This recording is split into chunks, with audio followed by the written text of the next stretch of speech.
sister? Where's your sissy? He's gonna have a sister like you. Oh, a little sister like you. Oh. Mom, I need a chair. Bye-bye.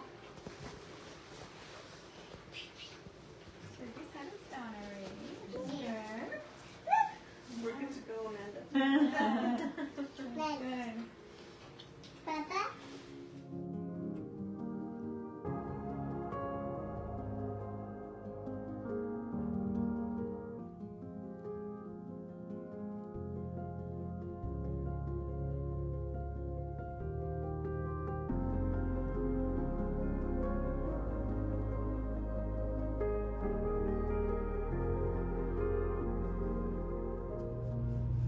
Hey guys, welcome back to my channel. If you guys just saw the intro, yes, I had a baby girl. If some of you guys are just here, I had a baby girl, and her name is Aurora Elena Aguilar Villatoro, and that's why I didn't post anything. I was gonna post a video of me nesting, but I was just I was like over pregnancy. Like, if you're a mom and you can relate to me, I was just over pregnancy because having 2 under 2 was just super stressful. Like, I feel like I didn't get to enjoy my baby boy during my pregnancy, so I just wanted this baby out. I was like, I want to enjoy both of them. I want to have them both in my arms so I can just relief. But I mean, it's still a little hectic. I'm still adjusting, and so far everything is good. Both babies are sleeping. So anyways, besides the point, I'm getting sidetracked here. So if you guys are here and you guys saw the video before this one, yes, I had my baby. She was born on June 17th at 6:55 in the morning, almost 7 a.m.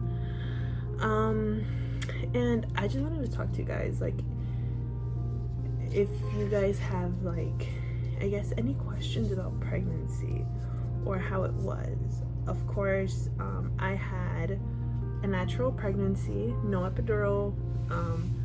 I was supposed to get induced this Thursday at 8 p.m. I was like, I'm not having a kid at like midnight. I was like, I'm not gonna stay awake. I was like, all I want to do is sleep.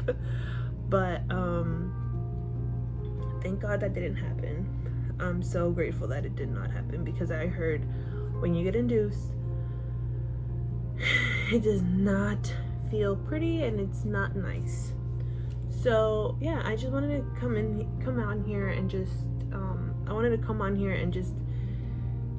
talk to you guys about me having my baby girl. And that's why I've been so MIA the past 3 weeks. I was literally just too tired to film, or I didn't do anything like for 2 weeks straight. I was like, I'm not doing anything at all because it's just not what I wanted to do. I was like, I'm not gonna do anything. So I had like my mom help me clean my room, the bathroom. I had my mother-in-law come in and help me with the laundry, because like I said, I was pregnant and I just couldn't do anything. I couldn't lift anything. I couldn't really do anything, and I was just I was like, I'm over it. Like, I'm done. Like, get this baby out of me, kind of deal. And I know some of you guys are like, oh well, you should enjoy your pregnancy and all this, but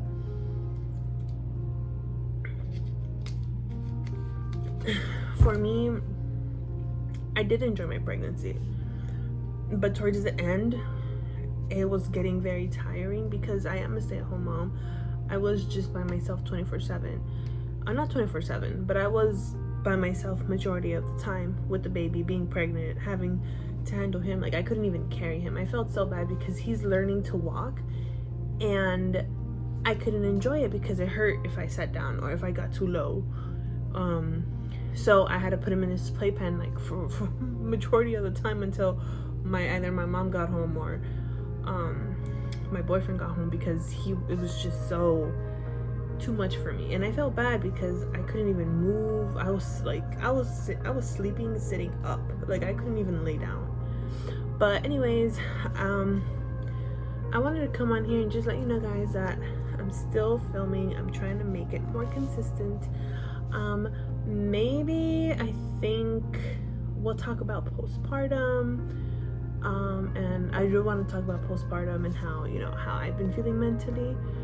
Aside from everything, I feel like I am doing okay because I do have people around me that help me, and I am super grateful for that, because I know that there's a lot of moms that do it by themselves and that they get postpartum depression, and I feel like that's something that it sucks for those people, because those are ladies that, or women that are speaking like help, you know. But overall, we should, you know, postpartum right now is good. I'm still wearing a faja, and so far I'm just like ready to go back to the gym.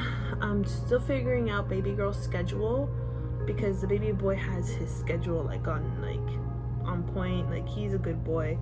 It's more of the baby girl, because I am breastfeeding and I am doing formula too. It's harder for me to leave her alone right now since she's so little, but I do want to I do want to get back in to going to the gym. I think once I do start feeling better, once the swelling slows down from my feet, I do want to go to the gym at least once a week.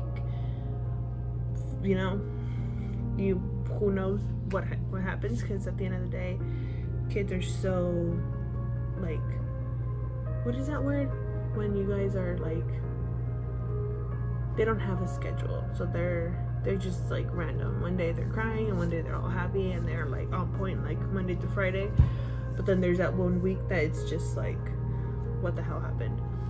But yeah, guys, so postpartum overall is good. Let me go ahead and stand up. So far I'm like cinched in here. I do have a lot of back fat, but so far, besides the back fat, this is what my body is looking like. It's just this little pouch right here that needs to go in, but overall I feel very cinched. I'm still waiting for the swelling to go down here so I can wear a faja. Like right now I just have a belly band. I'm just banding because since I did have back-to-back pregnancies, I feel like I wasn't able to heal from the first one, so I still have like the separation abs from the first pregnancy versus the separation from this pregnancy. I feel like it's completely different since when I had my son versus when I had my son. But overall, everything's good. I feel good. I'm eating clean. I'm not eating like how I was eating during my pregnancy, where all I wanted was junk food. You know, I stopped the junk food. I'm eating fruit. I'm eating healthy, and that's all that matters right now. Yeah, guys, my labor part, I guess I'm just gonna talk about it. So my water broke no, not my water broke, scratch that. I started getting contractions midnight, so like at 12:22 in the morning, so like 12:30 a.m. So I started getting contractions at 12:22, 12:30 a.m. I didn't think much of it because it was contractions that I was able to handle and that I was getting, I guess, like weeks prior before I actually gave birth. So I was like, oh, it's probably nothing. And I laid down and I stood up and I was like, okay, I'm feeling very uncomfortable for it to be like midnight and not going to sleep. Like, I'm like, I don't feel good. So I was like, all right, you know what? I'm gonna get ready. I did my hair, I did 2 braids. I was like, I'm just gonna start getting ready, because if it is contractions, then we're going to the hospital today. But if it's not contractions, then I'm just gonna go back to sleep and call it a day, and that's it. So I went ahead and did that, but I couldn't go to sleep because the contractions were feeling a little bit more intense. I guess they weren't like intense, but they were feeling pretty intense. And I was like, okay, you know what? I'm gonna do my tea. I'm gonna do my raspberry leaf tea. Keep in mind that's the day before, because it was like 12:30. So basically, like a couple hours before that, I had eaten the pregnancy salad, the one that everybody talks about. I don't know if you guys ever heard about it, but there's a pregnancy salad that induces your labor naturally, or induces your contractions naturally for you to go into labor. And I had that the day before my contractions started, and at first I didn't think much of, like, I was like, all right, because I wanted this baby out. This baby was, I was just in so much pain that I didn't want to suffer like that. I didn't want to become depressed. I didn't want to be depressed afterwards. Like, I just wanted her out, because if not, I was gonna be like, I was gonna get, it was not gonna be a pretty picture towards the end of if she was born on her due date. So I end up taking the salad, and I think nothing of it. All of a sudden I start feeling little pain contractions, just little period cramps, like the minimum, like you just have to go to the restroom. And throughout the day I started feeling them, but it was just it was just me going to the restroom and just, you know, cleansing out my the insides. I can't say that damn word, you know. And so yeah, I was going to the bathroom a lot, and then a little bit of the mucus plug started to fall off. This is the 16th, not the 17th. And I was like, all right, if my mucus plug is coming out, that means this baby is coming, and it's either coming tonight or it's coming tomorrow. And I was like, let's do this, you know. And so afterwards, like I said, midnight comes. I call my sister-in-law and I'm like, dude, like, I think the baby's coming. Like, I'm not even lying. Like, I think she's here. Like, and we stayed on the phone. And she's like, okay, do you want me to come over? I was like, well, I mean, they're starting to get a little bit more intense, you know, like they're starting to intensify and do all that other stuff. And so I think she couldn't stay so long because she does have kids, but I'm so grateful to have her in my life, because she really helped me, like, be very zen in my pregnancy. Like, I feel like if it wasn't for her, like if it was my mom being here, I feel like I would have freaked out.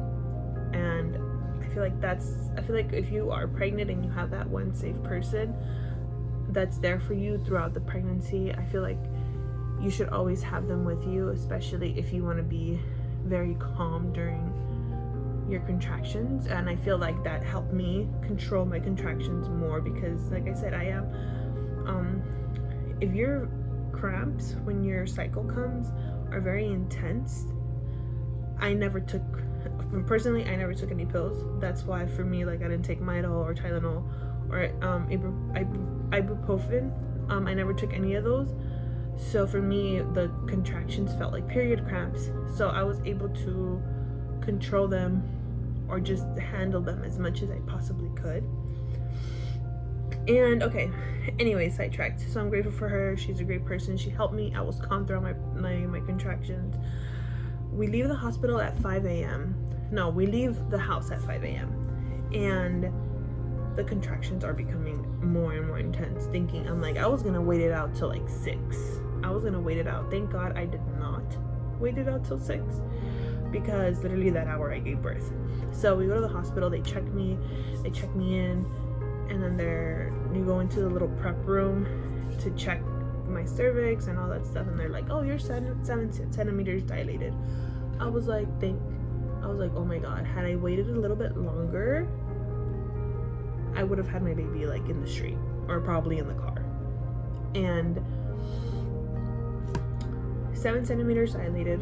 They send me into the labor and delivery room like right away, and I have to wait for another hour. And that whole hour, I'm just in pain. Keep in mind, I keep telling myself this is pain that will go away, because the pushing feels way better than the contractions. I was laying down and they were checking, prepping everything, you know, asking your questions, making you sign left and right papers. And after that, there's a point in my body where it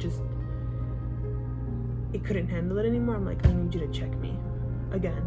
And they're like, you're 9 centimeters dilated, you're almost there. I was like, thank God. And after that, the doctor came. Unfortunately, my doctor that delivered my first baby wasn't there. So they did have like an on-house doctor the on-house person to deliver my baby. And at 6:55 a.m. she is born. She's the cutest thing ever, and she's a little screamer, that I will say, compared to this baby here, my older baby. She is a screamer. She is La Llorona at its finest. This baby here is he was not a crier. He cried, but then he didn't cry. He was so quiet, so calm. He was just like in his little piece. And overall, after I pushed her out, I was so grateful. I was just thankful. Like, they ended up breaking my water, by the way. That's what I missed. They ended up breaking my water, and because of what, my water did not break. So they literally had to pop it for me, and that was intense. That hurt. Once they broke my water, it was to the point where I'm like, oh my God, this is crazy. But overall, my experience was, I want to say, good. I think it was a little bit more, I want to say stressful because of the 2 under 2 situation, like I mentioned before. But now it's just, I'm still figuring out their schedules, you know, just figuring everything out. Oh, my baby girl's awake. But yeah, let's finish this later. Sorry, I thought the baby girl woke up, but she went back to sleep. So far, everything is 10 times different. It's the only thing that really sucks and hurts me as a mom is that now that I'm not pregnant and I want to play with my son, I can't because I'm busy taking care of the little one. And since I am breastfeeding, it's hard for me to just give the girl to anybody because she just wants me, if that makes any sense. When I give her formula, because I am doing both, so I give her breast and then I give her formula to knock out.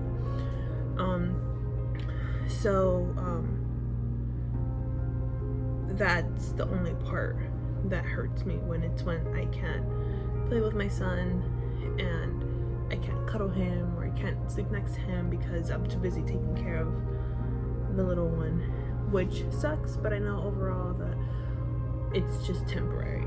It's not going to be a forever thing. It's just temporary. So that's the only thing that I'm like, okay, you're going to be okay.